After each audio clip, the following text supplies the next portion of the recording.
Olá, vamos iniciar a análise de um caso repetitivo em matéria de direito penal.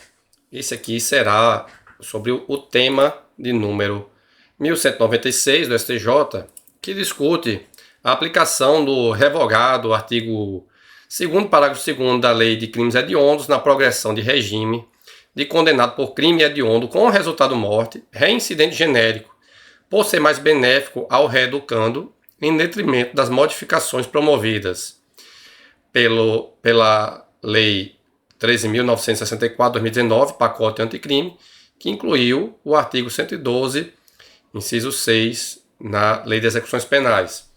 A discussão, na verdade, é a de saber qual é a regra mais benéfica, se é a norma posterior ao pacote anticrime ou a norma anterior. Vamos analisar aqui as normas e aí vocês vão entender bem. A Lei de Crimes Hediondos dispunha, até ser revogado esse parágrafo 2º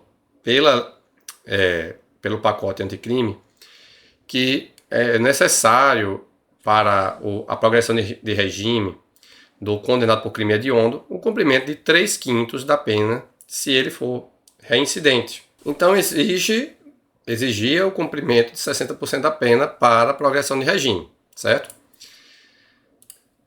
Após o pacote anticrime, o artigo 112 da Lei da Execução Penal passou a regulamentar a matéria e exigir, no caso do condenado por crime hediondo com resultado morte, se ele for primário, 50% da pena deve ser cumprida para progressão de regime. E se for reincidente específico em crime hediondo, 60% da pena. Salvo se for reincidente específico com resultado morte, caso em que vai ser 70%, certo? Então, nessa situação aqui dos 60% do reincidente específico, vai equivaler à regra antiga, né? E essa regra aqui é mais benéfica do que a antiga, melhor dizendo. No caso do reincidente genérico, ele vai se encaixar aqui, porque essa regra aqui, ele fala do primário, mas não tem uma regra específica para o reincidente genérico. Então, se ele praticou crime hediondo equiparado com resultado morte e ele é reincidente genérico, também se subsume aqui na regra do inciso 6, portanto com 50%, certo? E também vamos ter a questão do livramento condicional, porque aqui vocês veem que a linha A, aqui desse inciso 6, veda o livramento condicional. E, por sua vez, o Código Penal, no artigo 83, inciso 5, diz que cabe o livramento condicional para condenado por crime hediondo, se ele não for reincidente específico, desde que cumpra 2/3 da pena, que vai dar aí 66,66%, né?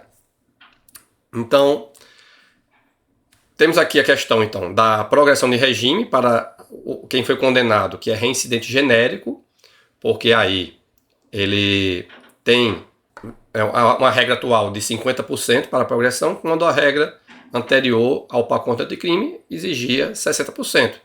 Então, está bem claro que a retroação da nova norma vai beneficiá-lo. Aí a questão é permitir o livramento condicional para ele implicaria em combinação de leis, ou seja, de você pegar a lei antiga, uma parte que permite o livramento condicional anterior ao pacote anticrime, e pega o pacote anticrime só para a progressão de regime. Mas aí o STJ interpretou que não é caso de combinação de leis, mas tão somente fazer uma analogia em bona parte, ou mesmo fazer uma interpretação da norma, uma integração dela, né? Porque aqui no artigo 112, inciso 6, a linha A da LEP, ele veda o livramento condicional. O STJ entendeu que essa vedação aqui é apenas para o período em que ele está com a vedação, que ele ainda não cumpriu os 50% para a progressão de regime. Portanto, na prática, ele vai cumprir os 50% para a progressão de regime. Depois que progrediu, ele pode vir a requerer, quando cumpridos 2/3 da pena, pode vir a requerer o livramento condicional. Essa foi a tese fixada, que ficou assim redigida. É válida a aplicação retroativa do percentual de 50% para fins de progressão de regime a condenado por crime hediondo com resultado morte que seja reincidente genérico nos moldes da alteração legal promovida pela Lei 3.964, o pacote anticrime, no artigo 112, inciso 6, a linha A da LEP, bem como a posterior concessão de livramento condicional, podendo ser formulado posteriormente com base no artigo 83, inciso 5 do Código Penal, o que não configura combinação de leis na aplicação retroativa de norma penal mais benéfica. Então, eu tenho aqui um mapa mental no qual eu tentei aqui ilustrar. A gente tem a Lei de Crimes Hediondos, que prevê o cumprimento, previa, né, o cumprimento de 3/5 da pena, ou 60%, para progressão de regime, certo? Isso para o caso de ele ser reincidente, né, condenado por crime hediondo, reincidente. Veio a alteração da LEP e pelo pacote anticrime, e fez essas distinções todas aqui, mas vamos nos concentrar aqui na hipótese do reincidente genérico, né? Como vocês viram, não tem uma regra que diz expressamente, mas ele vai encaixar ali na mesma regra, no caso, o reincidente genérico da prática de crime com resultado morte, né? E aí vai ser aqui essa regra dos 50% para a progressão, mais livramento condicional vedado. Só que o STJ interpreta que essa vedação é apenas enquanto não há a progressão de regime, certo? Para o reincidente específico, nada se alterou porque continuou em 60%. Se for reincidente específico com resultado morte, hoje são exigidos 70%. Então a nova regra é até pior do que a antiga, certo? Então, em resumo, a gente tem aqui, sim, e voltando aqui, aí o Código Penal exige 2/3 da pena para quem praticou o crime hediondo e não é reincidente específico, e veda, no caso, isso aqui é uma interpretação a contrário senso, é vedado o livramento condicional para quem praticou o crime hediondo e é reincidente específico. Então, o caso mesmo julgado pelo STJ era de quem praticou o crime com resultado morte, ou um crime hediondo com resultado morte, e é reincidente genérico. Então, no final das contas, ele vai ter uma progressão de regime com 50% da pena.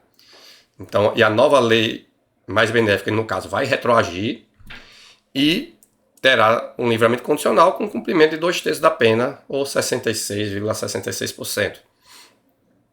Porque essa vedação, a vedação lá da LEP, não se aplica enquanto não ocorre a progressão. Na verdade, aqui está até escrito errado, porque a vedação da LEP é apenas enquanto não ocorre a progressão.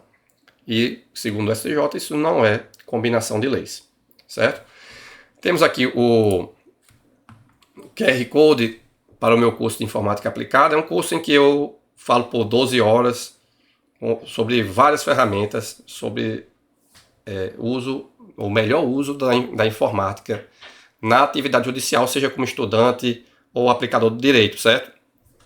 Esses mapas mentais aqui que eu estou anotando, os casos repetitivos, eles estão como material complementar, e quanto à matéria de previdenciário, inclusive, já está com todos os casos julgados pelo STF, STJ e TNU já mapeados, certo? Nas outras matérias eu estou mapeando à medida que eu vou comentando aqui no canal. Se gostaram desse conteúdo, considerem se inscrever e apertar no botão de curtir. Muito obrigado e até a próxima.